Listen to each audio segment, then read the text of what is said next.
Hospital mini vlog part 2 பார்க்கலாமா? இதுக்கு part 1 video நான் ரொம்ப நாள் முன்னாடி போட்டிருப்பேங்க. பார்க்காதவங்க போய் பாருங்கள். அண்ட் இப்போ தான் நான் வந்து பார்ட் 2 வீடியோ மெயினாக வாய்ஸ் ஓவர் கொடுக்கறதுக்கு தான் நான் லேட் பண்ணியிருக்கேன். ஏன்னா என்னோடய ஸ்லாங் கொஞ்சம் டிஃப்ரெண்ட்டாக இருக்கிறதுனால சில பேட் கமெண்ட்ஸும் எனக்கு வந்திருந்தது. அதனால் நம்ம வாய்ஸ் ஓவர் கொடுக்கறதுக்கு மோஸ்ட்லி நான் ஹெசிடேட் பண்ணுவேன். சரி கொடுப்போமேன்னு இப்போ எனக்கு இந்த வீடியோ போடணும்னு இருக்குது. அதனால் நான் வாய்ஸ் ஓவர் கொடுக்குறேன். என் வாய்ஸை பிடிக்காதவங்க ப்ளீஸ் கொஞ்சம் மேனேஜ் பண்ணி கேட்டுக்கோங்க. ஏன்னா நான் வந்து born and brought up Mumbai, இப்போது சென்னை. என்னோடய ஸ்லாங் கொஞ்சம் டிஃப்ரெண்ட்டாக தான் இருக்கும், அட்ஜஸ்ட் பண்ணிக்கோங்க. இந்த வீடியோவில் என்னென்னா என் பெரிய பையனுக்கு தாங்க உடம்பு சரியில்லை. என்னென்னா அவருக்கு வீசிங் ப்ராப்ளம் இருக்குது.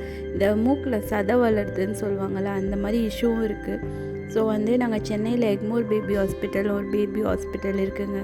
எல்லா இடத்துல இருந்தும் தமிழ்நாடுல எஸ்பெஷலி ரொம்ப ரிஸ்கியான பேஷண்ட்ஸ், ரிஸ்கியான குழந்தைங்க, மெயினாகவே அது குழந்தைங்க ஹாஸ்பிட்டல். அந்த ஹாஸ்பிட்டலுக்கு தான் அனுப்பி வைப்பாங்க. என் பையனுக்கு ரிஸ்கிலாம் இல்லை, இருந்தாலும் நான் வந்து சீக்கிரமாக அவனை க்யூர் பண்ணிடணுன்ட்டு நாங்கள் வந்து அந்த ஹாஸ்பிட்டலுக்கு தான் போயிட்டு இருக்கோம்.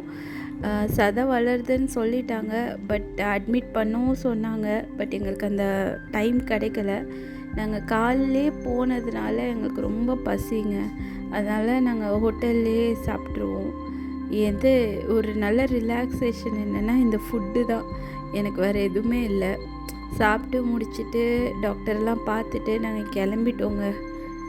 அட்மிட் பண்ண சொல்லியிருக்காங்க. ப்ராப்பரான டைம் அமைச்சோன்னும் நாங்கள் அவரை அட்மிட் பண்ணி என்னென்னு பார்க்கணும் ஃபஸ்ட்டு. ஏன்னா ஹெல்த் இல்லைங்களா, ஹெல்த் ரொம்ப முக்கியம். எப்படியோ போகுதுங்க லைஃபு.